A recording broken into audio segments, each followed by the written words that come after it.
En Colombia y en Venezuela les llaman chipo o pito. En Ecuador le llaman chinchorros. En Perú le llaman chirimachas, ¿no? En Venezuela, iquipito o también chupó. Generalmente también se le conoce como el insecto chupador o besador, ¿no? Así se le llama también, ¿no? Entonces, en diferentes lugares se encuentran estos, ¿no? Entonces, pero también más común le llaman también chinche, ¿ya? A este también le llaman chinche. Entonces, acá vemos a esta imagen a nivel geográfico del caso del Trypanosoma cruzi, ¿no? Las especies, hay diferentes, hay, por ejemplo, los triatomas, hay los ronius y hay en este caso, los pastróngilos. Entonces, hay diferentes que son similares, solamente son por géneros que se diferencian, pero que son portadores, en este caso, del Trypanosoma cruzi, ¿no? Como ven ustedes, hay en Perú, por ejemplo, el Triatoma infestans, que eso está diseminado en Bolivia, en el Brasil, ¿no? En Uruguay, en Argentina, en Paraguay, en Chile, ¿no? México, ¿no? En Colombia, Venezuela, etcétera. Todos estos lugares que son portadores del Trypanosoma cruzi, estos, el triatoma, el Rhodnius, el triatoma y el Pangstrongius, ¿no? Tienen las mismas características. Entonces, le hemos sacado parte de la cabeza y la parte importante de estos insectos es la cabeza. Entonces, es una parte para poder hacer una evaluación si es que son patógenos. Porque ustedes han visto que cuando hay lluvia también caen, entonces con la lluvia vienen, pero se alimentan de savia, porque su particularidad de algunos insectos son que se alimentan de savia, de vegetales, y otros son hematófagos. Entonces, ¿cómo conocer si es hematófago un triatomino? Por la parte de acá de la probóscide. La probóscide es, miren, curvada hacia la parte de adelante. Entonces, esta es la parte que introduce a nivel de la piel y a través de ello saca sangre, ¿no? Asimismo, también a través de ello introduce lo que es la forma larvaria del triatoma. Entonces, son muy del tripanosoma.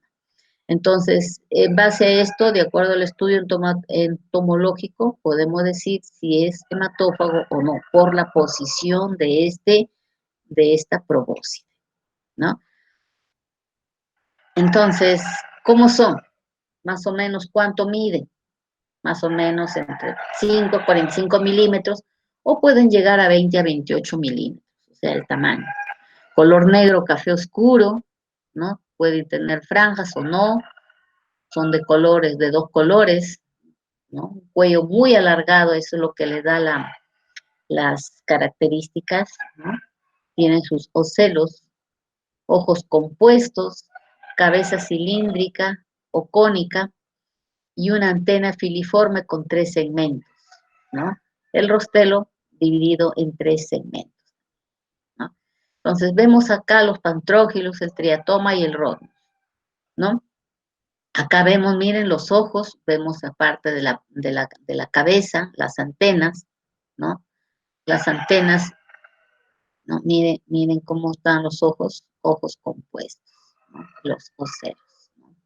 Entonces, es una parte muy importante para poder diferenciarlos. Miren la parte de la base de la cabeza, cómo es, ¿no?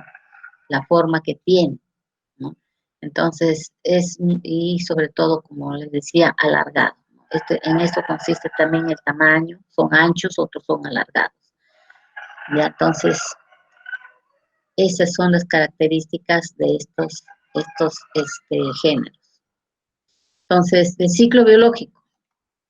El ciclo biológico de las vinchucas, el ciclo biológico de las vinchucas jóvenes, los huevos.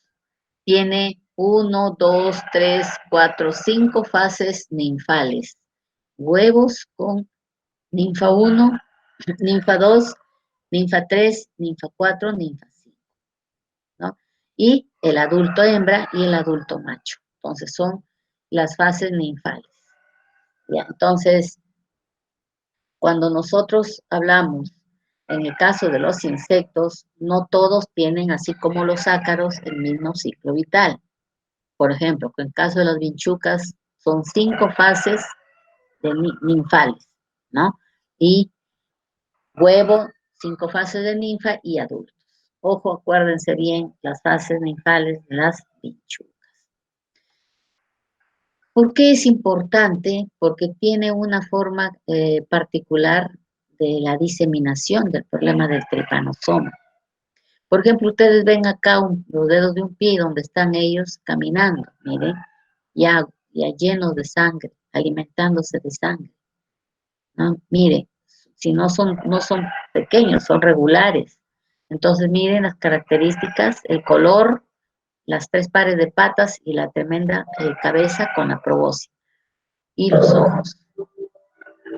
Entonces, es importante ese estudio, ¿por qué? Porque nosotros tenemos que estar atentos, eh, sobre todo como médicos veterinarios, averiguando si existen en el lugar donde nos encontramos, si existen estos insectos, ¿no?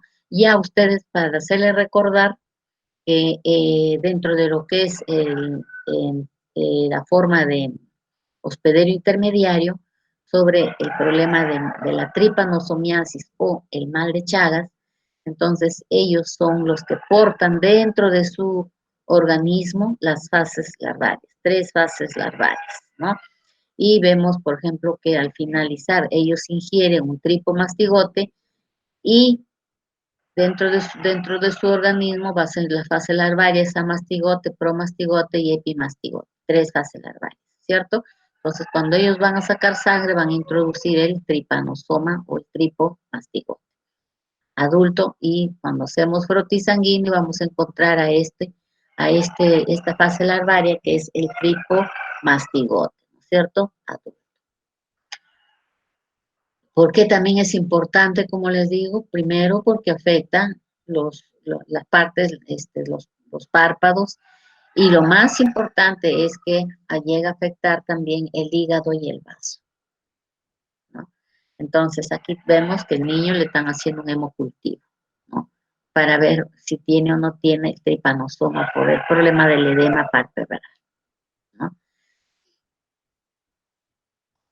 El otro caso que también afecta el caso de los perros, ¿no? La tripanosomiasis, ¿no? Como las chirimachas, estos se alimentan de sangre, también pueden llevar a los animales que viven en casa, por ejemplo, en este caso los caninos, ¿no? Y que le va a afectar también el hígado y el vaso, ¿no? Miren cómo hemorrágicos y agrandados de tamaño, ¿no?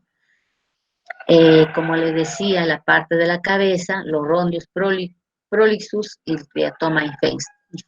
Este es el que se ha encontrado, ¿no? El portador del tripanosoma cruzi, ¿no? Y por las características, ¿no? Y también el Rhodius también es posible también que pueda llevar el problema de tripanosoma, ¿no? Entonces, y el pastrón. O sea, los 3 son los que tenemos que tener cuidado si es que existe o no acá en la zona, ¿no? Otra parte, un poco acá estamos, lo ven, bueno, las características, las partes en inglés, ¿no? Mire, la parte del labro, ¿no? O la probóscide de acá, miren, inmensa, grande, dividida en secciones. Labro muy grande y labro, la probóscide, ¿no? Entonces, la posición, como introduce es como una aguja, ¿no? Que la introduce para sacar sangre, ¿no? Entonces, es muy importante, jóvenes, conocer si existe o no existe este parásito por donde vivimos. Bien, ahora hablando nosotros de la familia Simicidae, a este se les conoce como el chinche de cama,